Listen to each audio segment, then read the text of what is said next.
Welcome to Divorce and Relationships Decoded, the show that takes the guesswork out of love, loss, and everything in between. Hosted by me, Jennifer Perri, a CDC certified divorce and empowerment coach, and Dr. Deborah Wilder, a divorce and relationship expert. This is the place where real conversations meet expert advice. So get ready to decode divorce and relationships like never before. Divorce and Relationships Decoded starts now. Hello, everyone, and welcome back for another episode of Divorce and Relationships Decoded. I am one of your hosts, Jennifer Perri. I'm a CDC certified divorce and empowerment coach, and I am joined by my dear friend, Dr. Deborah Wilder, who is a divorce and relationship specialist. But I also need to tell you, she is help me with this, a certified narcissistic abuse treatment clinician. There you go. There you go. Beautifully said. I'm going to have to put it underneath your picture so everybody knows what it is. I'm going to have to update that. I'll have to make that update because that's a big deal. Because we talked about it. If you didn't watch our episode from last week, my goodness, you should go watch our episodes from last week. We talked about narcissism. We talked about gaslighting and love bombing. It was a phenomenal episode. Today, we are going to talk about what happens when you become a single parent. We do talk a lot about co-parenting. We talk a lot about divorce and undoing the relationship. And we talk about children, but really want to focus and shift on a parent. When you now are the sole parent, as far as in the household, but when you become a single parent, what is your parenting style? We want to dig into that a little bit today. I can tell you for me, I was a single mom. I had two boys, 8 and 4 at the time. We were figuring out a lot. And I was figuring out how to now move from being in survival mode to now figuring out what I had to do with these precious little people. How was I supposed to work? How was I really supposed to parent them? It's a lot to go through when you're doing it by yourself. So we want to make sure we can come on and talk about those things so that you feel as though you have a resource. I'm going to start with you because you were a single mom too. And what did you learn and what did you have to learn quickly in that space? Yeah, it's an interesting adjustment. I will acknowledge that I did not have, thankfully, the struggles that you did. So you have a whole additional set of experiences and skills that I didn't need and didn't have. I just want to acknowledge your life experiences have been tremendous. And anyway, but mine was not nearly as difficult as yours. But it's interesting to discover, and I've spoken about this, I think, in other episodes, but my kids were, when we were divorced, let's say when the process started, they were, let's say, just about maybe like 5, 7, and 10. And the divorce took a while. But it was, for me, it wasn't extraordinarily difficult because I took care of the kids anyway. I'm not saying that their dad didn't do anything, but I was the primary caretaker. So it wasn't really that big of an adjustment. Except the coordination. At one point, my 3 kids were in 3 different schools. I'd get up and get ready for the day, and then I would drive in a bit of a circle. So I would drop one off, then the other, and the time worked out well, and then I'd go to work and then pick them up in the same way. And I was, again, very fortunate to be able to work in between, taking them to school and picking them up from school. So again, very fortunate. I did have a lot of family support. But what I didn't realize until many years later, and I've heard it from my kids will tell me, I was a very permissive parent. I was not a disciplinarian. I was not a strict or a firm parent as much as I needed to be. And again, thank God my kids, we didn't have trouble or anything like that. But when they were upset, I didn't want them to be upset. And if I took them to McDonald's or we went to get frozen yogurt or got him a toy, or again, it wasn't anything terrible, but I think I had made this comment. My middle son, who's now 27, years ago, he said to me, we were talking about this, and I was saying, I never liked for my kids to be upset or hurt. And he said, you were more uncomfortable with your own discomfort when we were uncomfortable. I'm like, yeah, that's so true. So I discovered more about my own parenting style. And my kids and their dad was involved, but not as much as he could have been. And he was a much more of a firm parent, and they needed that balance. And that is something I regret. We talk about becoming a single parent and not necessarily being able to see things as they're happening, but years down the road, we can look back. There's a lot that I regret about not being maybe a stronger parent in that way. Nobody will say, I definitely have been a loving parent and will always be a loving parent, but it would have benefited my children to have been more of a firm parent because I had them the majority of the time.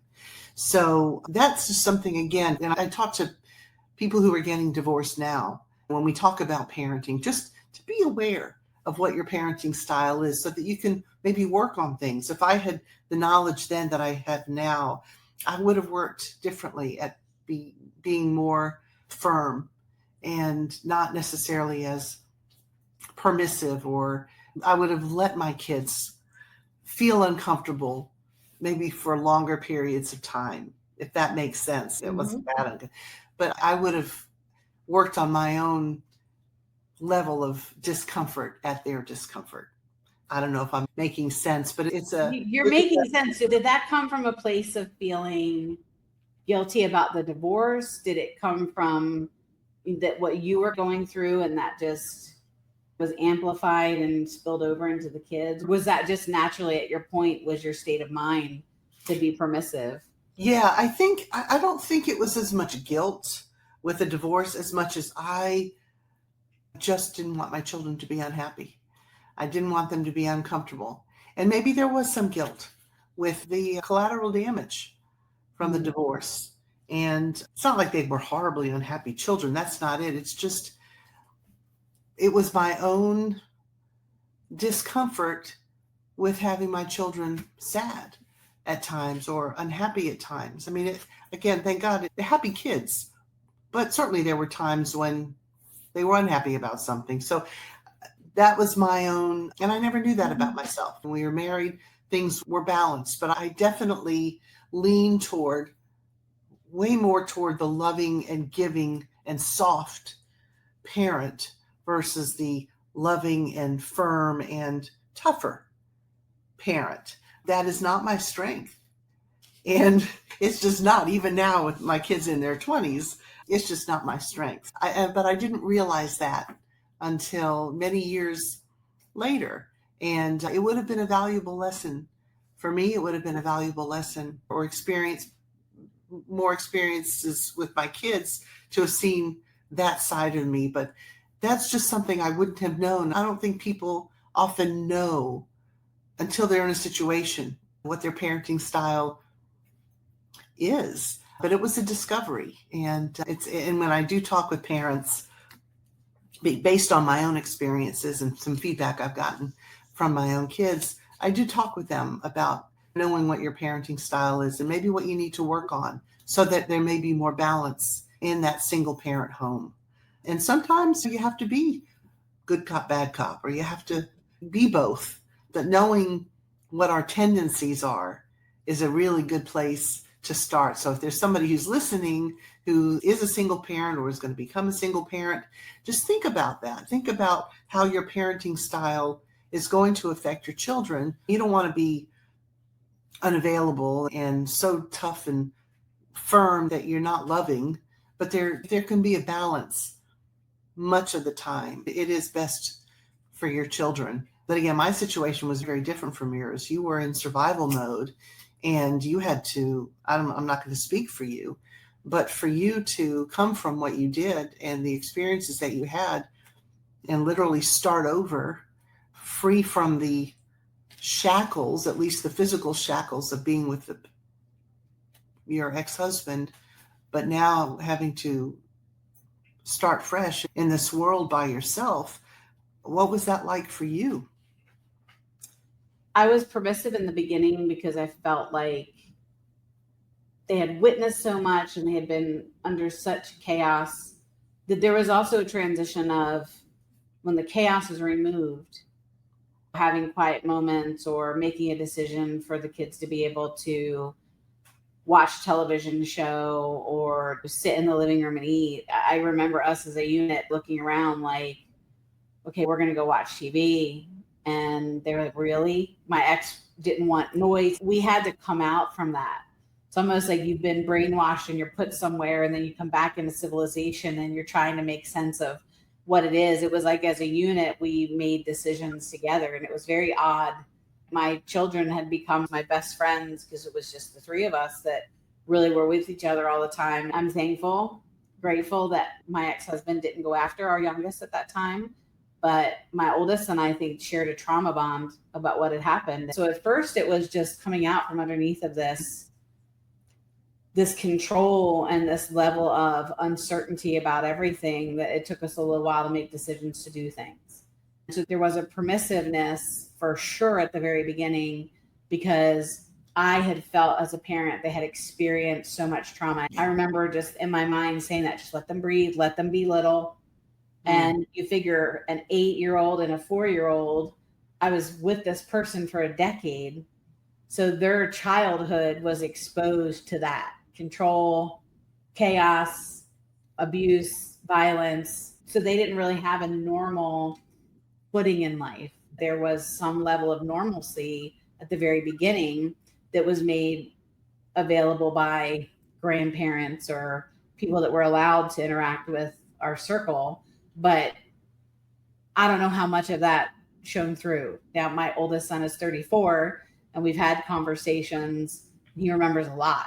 But then there's a part of you that starts to realize, okay, you are out from underneath of that, and you now have to raise these little people and create some structure around it that has some level of normalcy.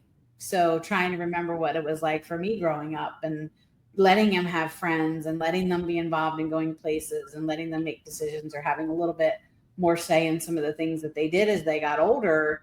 They didn't have a normal childhood at all. Yeah. And luckily, I think my youngest at the time, now he's 31, he had a little bit more of normalcy because he got out of it at such a young age. But I think even then I had to try to figure out how to go from just full on survival mode to being a parent who made decisions on her own. It was totally uncharted waters that I was in this situation, trying to do the things that I needed to do as a parent. And it was very difficult. I never had the opportunity to make those decisions until my third son was born. And I almost felt like I had a do-over. I felt like he was my first child to a certain extent. Yeah. I didn't know really what was, obviously you celebrate milestones, but when you're doing that under such control, it's just very different. And again, my story is not the normal that you will find, but there are a lot of women that I do know who leave abusive relationships and marriage, and now they are a single parent like I was, and the partner is incarcerated or addicted, and they're trying to sort it out on their own.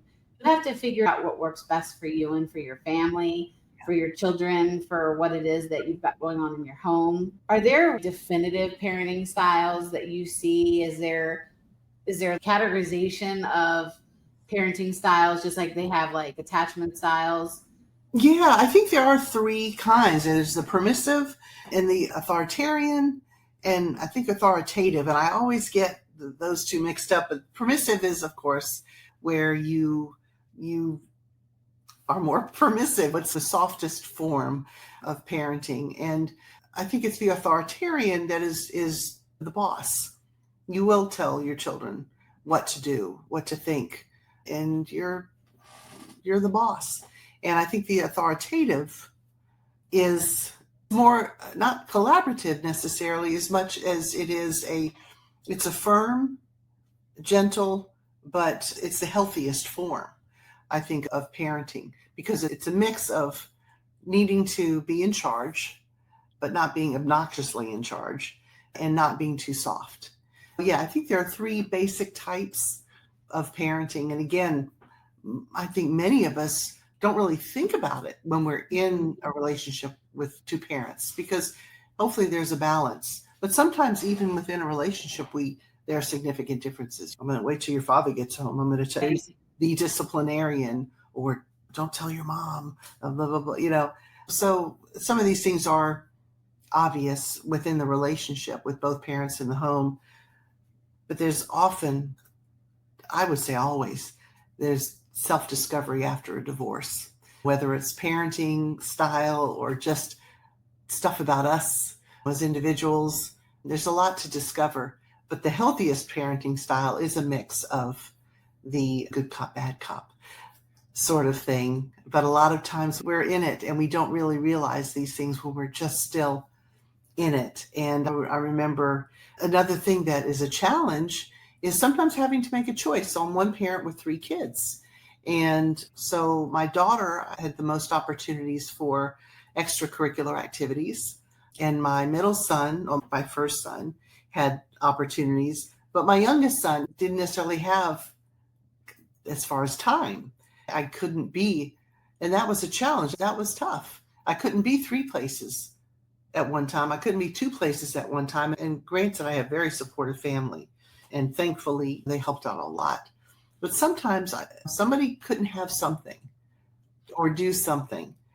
And just because of one parent with more than one child, it can be a challenge at times. That's something else that I often talk to folks about, and you probably ran into that as well. One parent with, at some point, 3 kids, or certainly 2 in the beginning, and then with your youngest. But there are challenges all over the place. But parenting style is a good thing to be aware of, because we can learn and we can grow as parents. But it's a challenge to become a single parent, for sure. As you were explaining the permissive, and then was it the authoritarian? And authoritarian, yeah. In my mind, I can almost see it moves through the stage of life that the kids are in.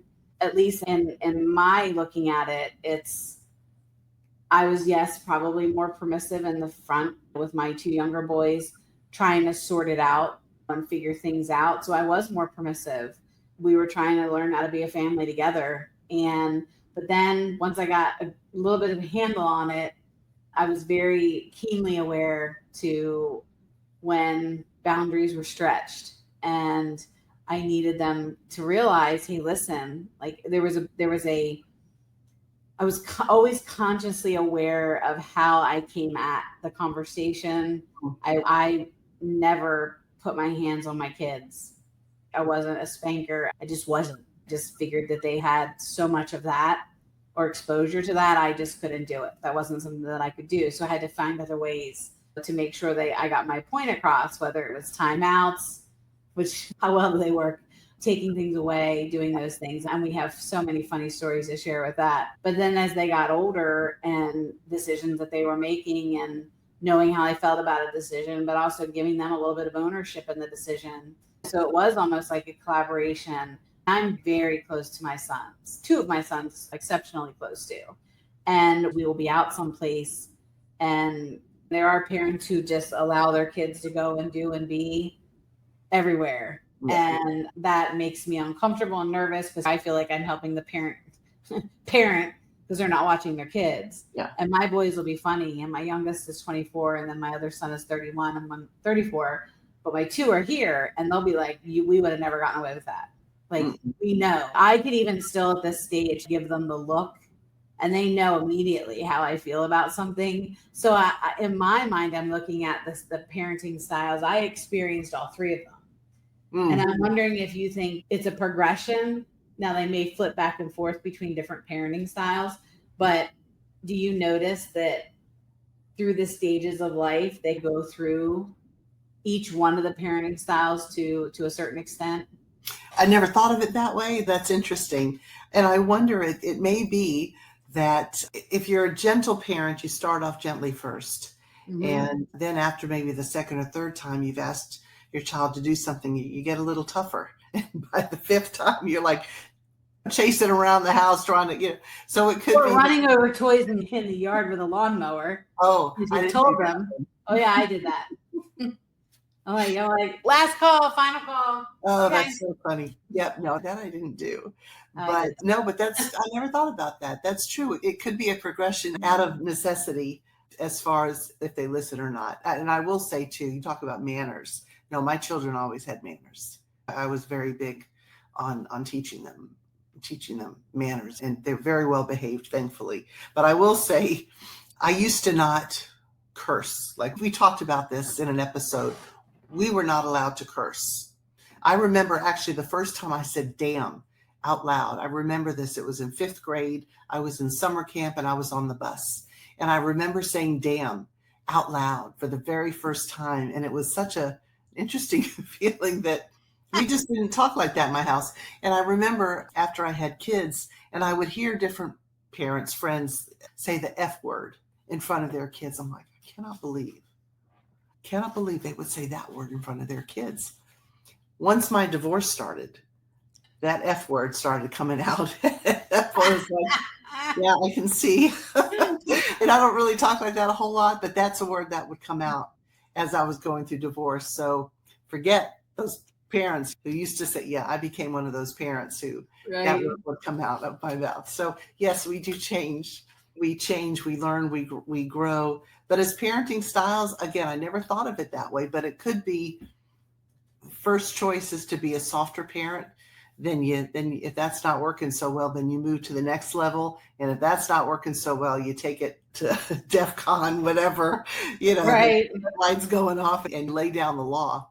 But that laying down the law is not my style naturally, but it's necessary sometimes, and that it's healthy for the kids. So when you talk about whether it's going over some toy or whatever with the lawnmower, when you reached your limit or whatever it may be, divorce doesn't come with a playbook. Parenting, there are books and there are podcasts and there are articles and shows and things like that, but we don't know what we're going to do until we're in a situation. We might think, oh yeah, if I'm going to go through that, I know exactly what kind of parent I'll be, or I know exactly what I'm going to do, but we don't always know until we're in that situation. It's easy to be judgmental sometimes until you're in it, and then it's very humbling. I've had many humbling experiences, and humility is something that I value, and it's something that I've become much more accustomed to feeling and experiencing, certainly going through a divorce. But there are lessons that our kids can teach us, and it's painful. I know for me, it's painful when they bring things up, and I know they don't bring things up to hurt me and hurt my feelings, but when they bring things up about their own experiences, how things that they've gone through have hurt them, and it could be because of my own behavior and decisions that I made that were not intended to hurt, but the result of that might have been hurtful or negative. But it's hard. I do know some parents, unfortunately, who don't have empathy and who lack that feature, and guilt is not a part of their, let's say, their DNA. But I think it's easy for single parents to feel a lot of guilt because, again, the kids are the collateral damage. They're the ones who suffer the most. And I think most parents want to make it right for the kids. But then again, we've talked about this before too. You could be a healthy parent and the other parent isn't so healthy, Right. And is not so well intended. So there we go. We've got to make up a lot of times for what's going on the other side. Sometimes too. What do you think? I think you're listening to this as we get ready to wrap up. I think really what we just want you to know is you're going to sort it out and you're going to figure out what your style is. You just have to give yourself grace as you go through it, because regardless of why you got to this point where you are no longer together, even if you were in a relationship that you weren't married, but it was a very long-term relationship and you have children from it and you're separating, just don't be hard on yourself. I also think one of the biggest things from the very beginning that I never allowed my children to do was disrespect me or disrespect people that were older than them. I just didn't tolerate it. I don't tolerate it to this day. And I have very respectful children, even though I call them children, but they're young adults, but they're very respectful. Mm-hmm. They're very kind. They're very considerate. They're very helpful. I won't allow disrespect. So I think in the middle of all that, when you're sorting it out, even if you're a permissive parent, you shouldn't be allowing your children to disrespect you. And I know my husband and I have watched a couple shows lately, and I think I brought it up in one of them where it was glorifying these 3 daughters for being so blatantly disrespectful to their mother, and watching the mother just completely unfold in front of them. And it wasn't until they saw she was pushed to the brink, somebody actually started caring about what they were doing to her. And for me, it's you don't see the flip side of that glorified in the media. You don't see these wholesome family stories anymore like I grew up with. You saw a lot of that on television. If you're watching this and you are a single parent, whether you're a mom or a dad, you're going to sort it out. But you have to give yourself time. You have to give yourself grace. You have to be kind to yourself. And you know what? The only opinion that matters really should be your own. It's not what anybody else wants to say or to tell you what to do. Do you have any advice before we wrap up today for anybody who's just now stepping into this role as a single parent? Like, where do I go from here? Yeah, I think it's helpful just to learn as much as you can about parenting styles and listen to other people's stories through podcasts or reading articles or shows or whatever. Just listen to other people's experiences. You don't have to reinvent the wheel. Learn from others' mistakes and successes and things like that. But just keep an open mind and an open heart. You want what's best for your children, and there are different ways of doing that. But just self-awareness is important, and learn what you can. And also in the midst of all of this, you have to carve out time for you. Because if you're not taking care of you, if you're not stepping into that bubble bath or spending some time journaling or meditating, you need to find something that you can be really focused on you. In the middle of it, it's not selfish. It's definitely a necessity, especially as you're trying to nurture and raise these little people into the world. If there's anything that we can do to help you, if there's anything we can do to support and encourage you, by all means, just leave us a comment, send us a question or some feedback at questions@drdecoded.com. That's why we're here. We want to continue to have the conversation and normalize the conversations about things that a lot of people are either not talking about or they don't really think of, because you and I, Deborah, didn't expect at any point in our lives to be single parents. And we ended up in that path. Yeah. And although we all had some bumps and bruises along the way, we have exceptional kids. We think we have exceptional kids. Yes. They are exceptional. We're very lucky. Right? Yeah, they didn't come with a handbook, to your point. And there's a lot that is trial and error, but know that you don't have to go at it by yourself. And there are places like right here at Divorce and Relationships Decoded. There are wonderful podcasts and people to find, but be on the lookout for people that are living authentically.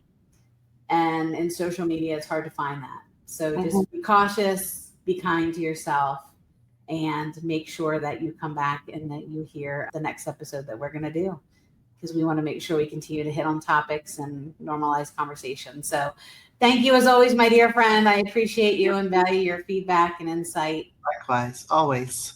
And both of our contact information is in the description below. If you have a topic or a question that you would like us to answer, please just send us a note at questions@drdecoded.com or leave a comment below, and we will be back next time. Bye, everyone. Bye. That's a wrap for this episode of Divorce and Relationships Decoded. We hope you found today's discussion insightful and empowering. If this conversation resonated with you, we'd love for you to share it with someone who might need to hear this message. Remember, healing, growth, and transformation happens one conversation at a time.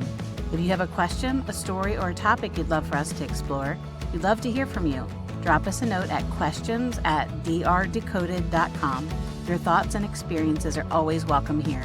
Thank you for joining us, and we'll see you next week for another insightful episode of Divorce and Relationships Decoded. Until then, take care and keep moving forward.